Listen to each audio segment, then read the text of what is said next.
Um, and so, uh, yeah, we're very excited to get to chatting with you. So, I guess if um, not that your biography would not be fascinating and interesting, but I'm really interested, like right now today, Fulia. Thanks for joining us. And what is the coolest, most interesting, favorite thing you're currently working on and building?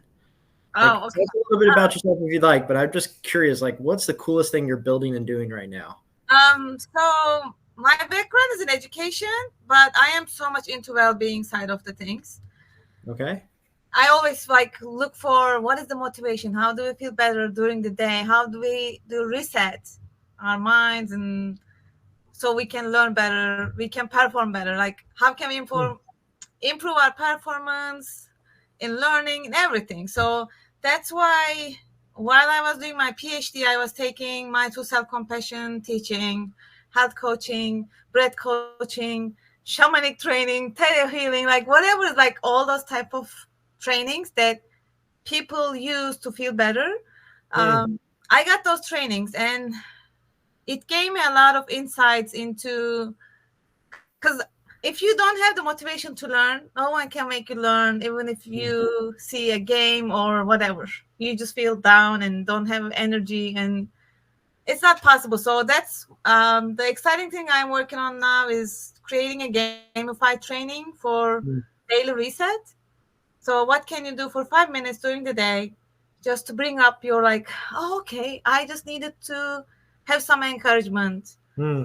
I give to my closest friend because our inner voice is always the critic and talks to us like, oh man, come on, you shouldn't have done that, or you could have done better, or like all the time it's just, but when a friend comes, we are more like, come on, you got this. Yeah, that's okay. That's, you're right. It's hard. Um, so I'm working on that right now and doing the user testing, sending it again, getting feedback, sending again. It's just, I'm in that cycle right now. I love it. What are you pursuing any sort of theory or hypothesis as you build this out? Like, is there something you're like, I think this is what will break the code for people to, you know, Um, respond to?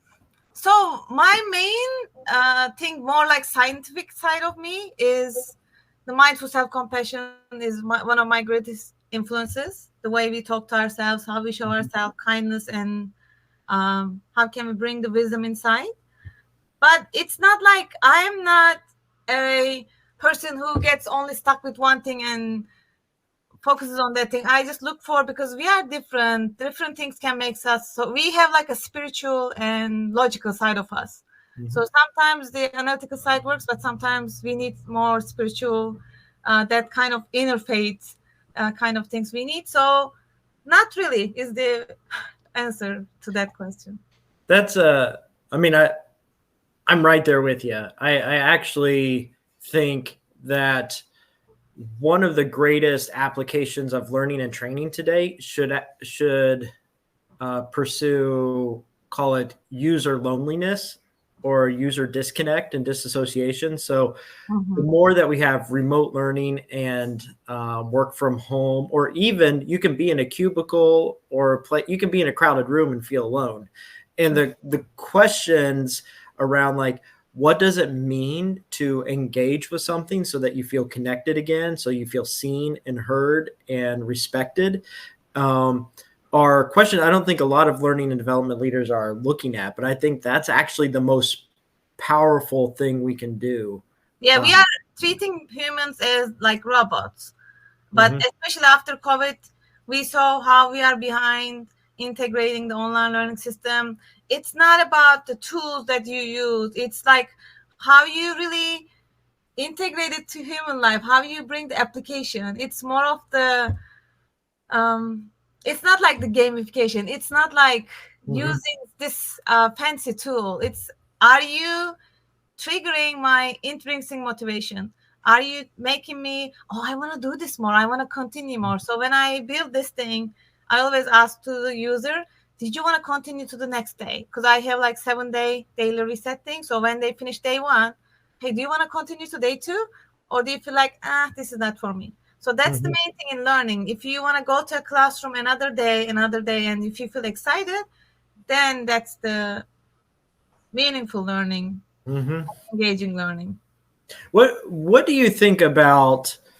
There's a couple of folks, largely like social psychologists, who they think of the learner as always having two call it two sides of their mind at going at all times. Maybe to use your language, their spirit or their heart going at two times, right? Mm, And one of them is very interesting. It's about um, a learner must feel like they have agency mm-hmm. and they can choose, Yeah. but also the platform and trainer should allow the learner to feel chosen, like Yeah. they're pulled in and they're people want them to be there. They like that they're there. They don't feel shame or anxiety about Yes. being there. What do you think about things like that, where it's like it's important for the learner to choose and feel chosen Yes. simultaneously as they're going through a course?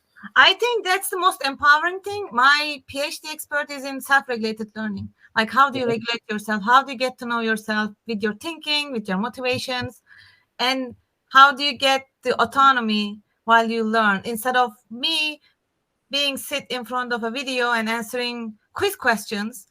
Can you make me learn and question, like, oh, hold on, I never thought about that, let me try to find it out, let me solve the problem. It's just more like critical thinking, and it's just like very personal.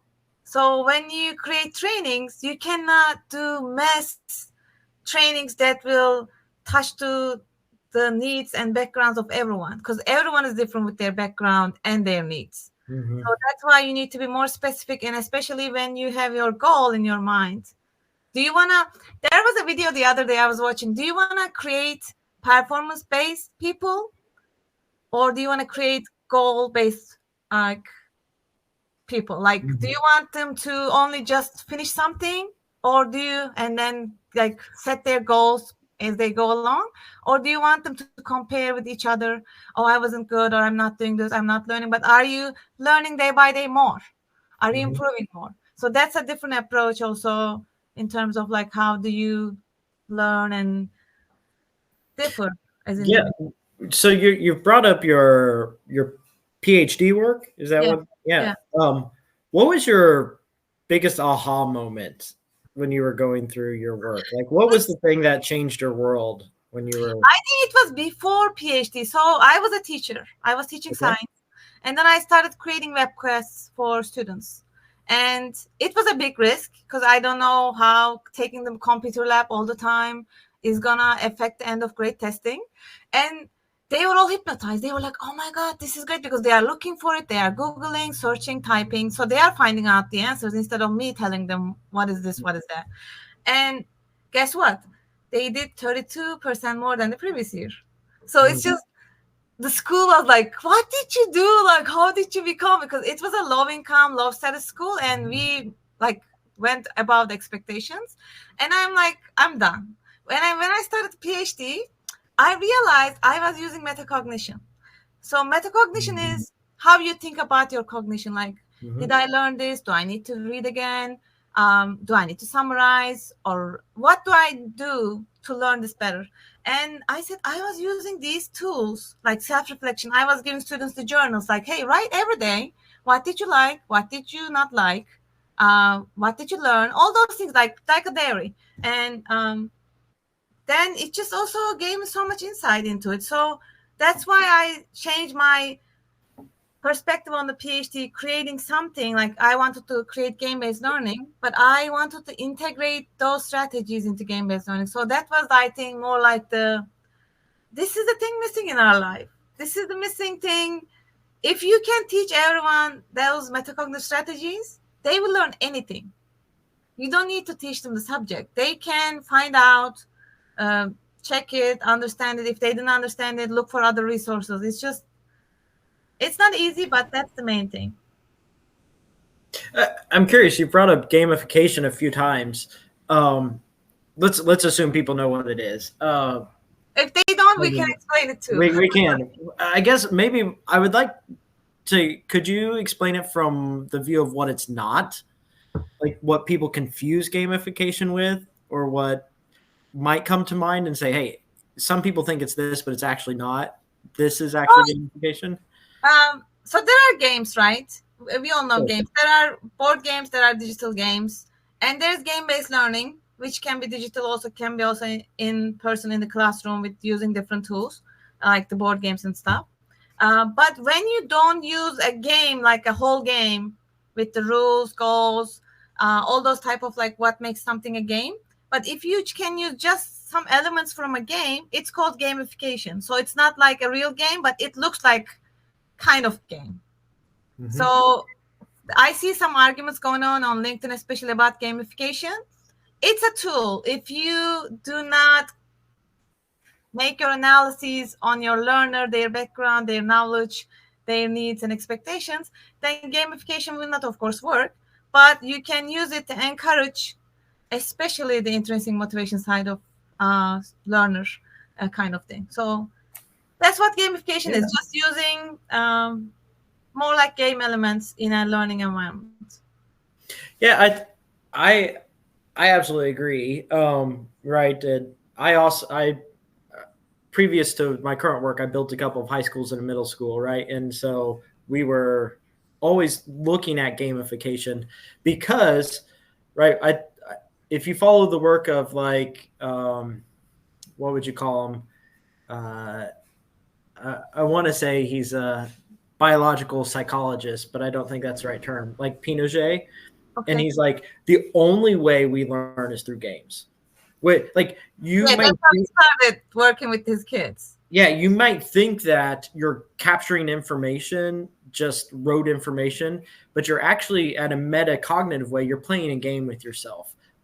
You're saying these are the rules. This is what it means to move forward in the game. This is what it means to be successful. This is what it means to lose. Yes. Right? And I think that's a very interesting insight, is to say like the way we think knowledge is delivered to people is not what you think it is. It's actually involves some sort of game at every level. And that's and we are doing that, I think, in different ways all the time, like in our life too. When something we create those environments a lot in our daily life. Mm-hmm. So maybe we could, one last question. You've been so great on this LinkedIn Live. This has been awesome.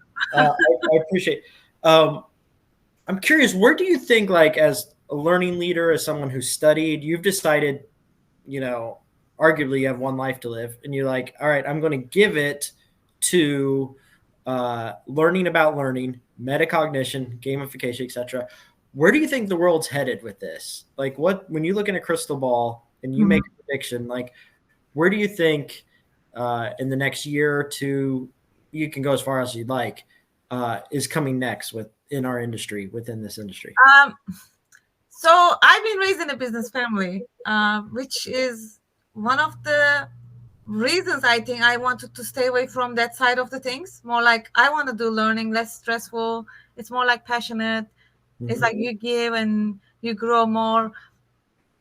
But still, you come to that at the end. Like when I do these trainings, my entrepreneur inside is bringing up different things, different mindsets, because to me, it's all about mindset. Whatever you learn, whatever you do, it's about building that mindset. And especially with the AI coming in, so many different things are replacing so many different things.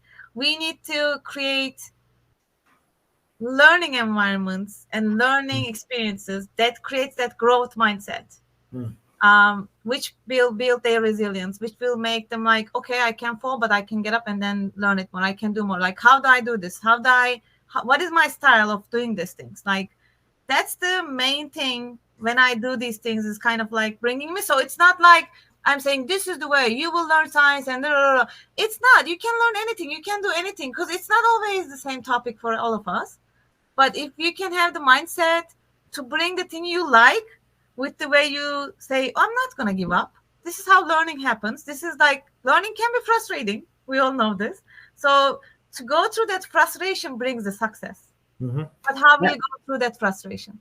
Yeah, I think that's the paradox of our time is that learning only happens when you're frustrated Mm. and when you're challenged, and so you're actually not learning if it just kind of breezes by you because it's It's just like a kind of like up and down road, actually. Like, um, there is Dr. Becky. She was showing this on the board to students. Like, learning is also always like a roller coaster. Sometimes you feel great because you learn and you can apply those things, but sometimes you feel like, oh man, this is like I can't do this anymore. There's something wrong. I need to add more knowledge. And those times, if you have the resilience, if you have like, that's okay. This is the nature of things.